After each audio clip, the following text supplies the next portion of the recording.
हामी कहाँ गएको भन्ने कुरा तपाईहरुलाई थाहा छैन तर हामी गएको अब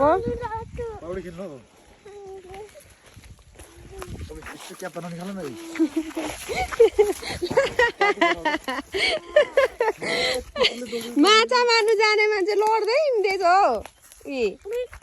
खोला जाँदा पनि सुविधा छ नि तर यता सुविधा छ यसरी यता माथि हुनुहुन्छ हाम्रो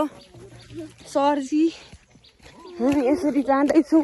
माछा मार्नु दुवैले फर्काउनु बाजेको झोला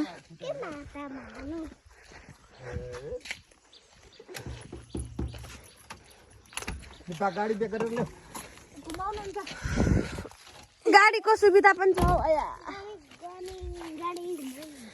गाडीको सुविधा पो छ त हाम्रो त खोला जाँदा माछा मार्दा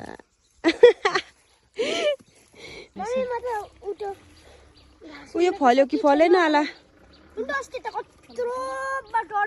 ठुल्ठुलो बोट भएर फलेको छैन अरे के पो ड्रागन फ्रुट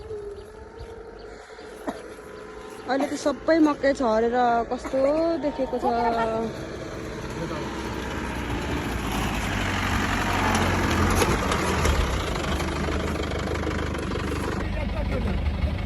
माछा कति ल्याउने रे दाजु 50 केजी हो 50 केजी चाहिँ होइन हौ अलिक सिधा कुरा बोलौँ न यार 50 केजी हो नि हो र आफै ल्याउनु पर्ने रहेछ 20 हाल्ने 20 के छ त्यस्तो यो भरि ल्याउने हो हामी भरे माछा ल्याएर आउँछौँ माछा पनि देखाउँछौँ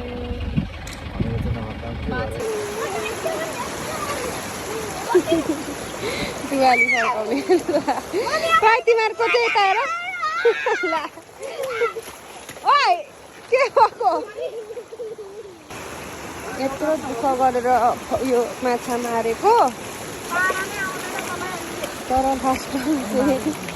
हाम्रो माछा चाहिँ मर्यो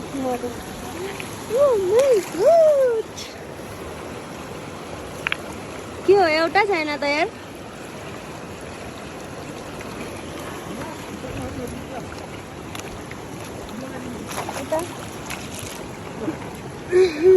कस्तो माछा एउटै नपरेको हो नि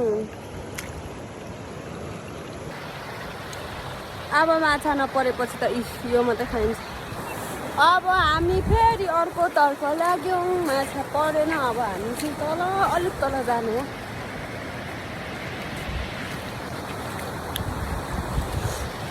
माछा खानु कहाँ त्यति सजिलो छ